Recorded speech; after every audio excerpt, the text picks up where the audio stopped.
Adiala jail میں قید تحریک انصاف کے بانی چیئرمین عمران خان کا کہنا ہے کہ امریکہ میں آئی ایم ایف کے دفتر کے سامنے پی ٹی آئی کا احتجاج درست تھا کیونکہ آئی ایم ایف کا قرض لینے سے پہلے ملک میں سیاسی استحکام ضروری ہے۔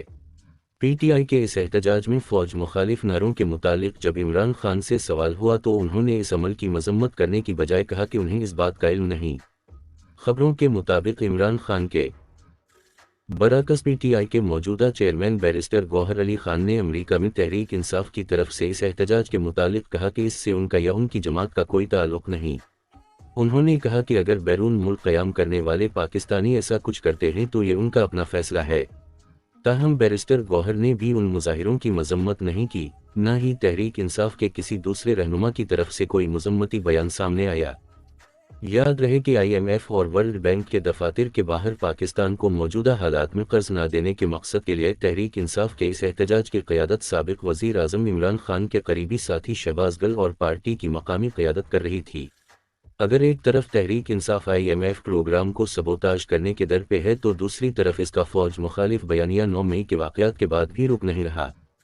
اگرچہ پاکستان کے اندر تو تحریک انصاف 9 مئی کے بعد اس معاملہ میں کچھ احتیاط سے کام لے رہی ہے، لیکن بیرون ملک خصوصاً امریکہ میں پی ٹی آئی فوج مخالف پروپیگنڈا سے نہیں رک رہی اور نہ ہی اسے روکنے کے لیے تحریک انصاف کی قیادت کوئی عملی قدم اٹھا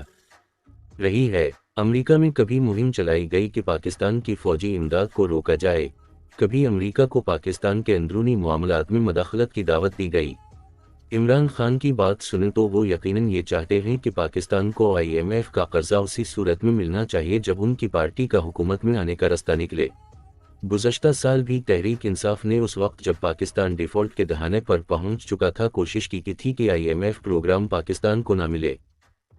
اپنی سیاست اور اقتدار کی خاطر سیاسی، قانون اور آئینی جدوجہد کی بجائے نہ جانے تحریک انصاف کیوں پاکستان کو ڈیفالٹ کی طرف صرف اس لیے دھکیلنا چاہتی ہے تاکہ پاکستان میں سری لنکا جیسی صورتحال پیدا ہو جائے، موجودہ حکومت چلنے نہ پائے اور عمران خان اور تحریک انصاف کو اقتدار میں آنے کا راستہ مل جائے۔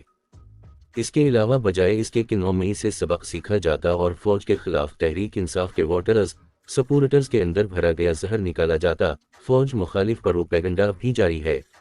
اس سے پاکستان کو کیا نقصان ہو سکتا ہے، اس کا احساس عمران خان اور تحریک انصاف کی دوسری قیادت کو ہونا چاہیے۔ لیکن افسوس کہ اپنے سیاسی مفادات کے لیے وہ ساری حدیں پار کر رہے ہیں۔ عمران خان اور تحریک انصاف کو افواج پاکستان کی ان قربانیوں کا بھی احساس کرنا چاہیے کہ جو وہ اپنی جانیں دے کر اس ملک کو دہشت گردی اور بیرونی خطرات سے بچانے کے لیے دن رات کوشاں ہیں۔ جب عمران خان اڈیالہ جیل میں اخبار نویسوں سے یہ کہہ رہے تھے انہیں علم نہیں کہ واشنگٹن میں پی ٹی آئی کے احتجاج میں فوج مخالف نعرے لگائے گئے تو اسی دوران پاک فوج کے 2 افسران اور 5 جوانوں نے دہشت گردوں سے لڑتے ہوئے شہادت پائی۔ فوج کے خلاف نفرت پیدا کرنا اور اس نفرت کو ہوا دینے کے نتائج عمران خان اور تحریک انصاف خوب سمجھتے ہیں۔ سیاست سے اسٹیبلشمنٹ کے کردار کو ختم کرنے اور سویلین بالادستی کی جدوجہد کرنی ہے تو پھر اس کے لیے چند سال پہلے جو کچھ خود کرتے رہے پہلے اس کو برا مانیں اور برا کہیں اور اسٹیبلشمنٹ کی طرف اپنے سیاسی اہداف کے حصول کے لیے دیکھنا بند کر دیں۔ سیاسی جدوجہد میں ایسا راستہ اختیار نہ کریں جس کا نقصان پاکستان کو ہو۔ عمران خان اور تحریک انصاف کو اپنے طرز سیاست اور رویے کو دیکھنے کی اشد ضرورت ہے، اس سے پہلے کہ وقت ہاتھ سے نکل جائے۔ نمائندہ خصوصی برائے افغانستان آصف علی درانی کے بیان کی تردید۔ افغانستان میں ترجمان طالبان ذبیح اللہ مجاہد کا کہنا ہے کہ افغان سرزمین پاکستان سمیت کسی ملک کے خلاف استعمال نہیں ہو رہی، لیکن ایسے علاقے موجود ہیں جو ہمارے کنٹرول میں نہیں ہیں۔ طلوع نیوز کے مطابق پاکستان کے نمائندہ خصوصی برائے افغانستان آصف علی درانی کے بیان کی تردید کرتے ہوئے ذبیح اللہ مجاہد نے کہا کہ ہم افغانستان میں کسی غیر ملکی گروہ کی موجودگی کے دعووں کو مسترد کرتے ہیں اور کسی کو افغان سرزمین کے استعمال کی اجازت نہیں دیتے۔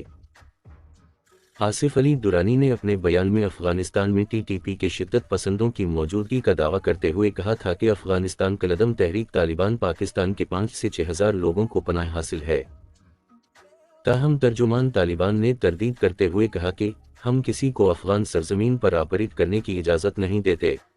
لیکن ایک بات ہمیں قبول کرنی چاہیے کہ افغانستان اور پاکستان کے درمیان طویل سرحد ہے جہاں پہاڑ اور جنگلات واقع ہیں اور ایسے علاقے موجود ہیں جو ہمارے کنٹرول میں نہیں ہیں۔ واضح رہے کہ پاکستان کے نمائندہ خصوصی برائے افغانستان آصف علی درانی نے یہ بیان پاکستان انسٹی ٹیوٹ آف پیس اسٹڈی کے زیر اہتمام افغانستان میں امن اور مصالحت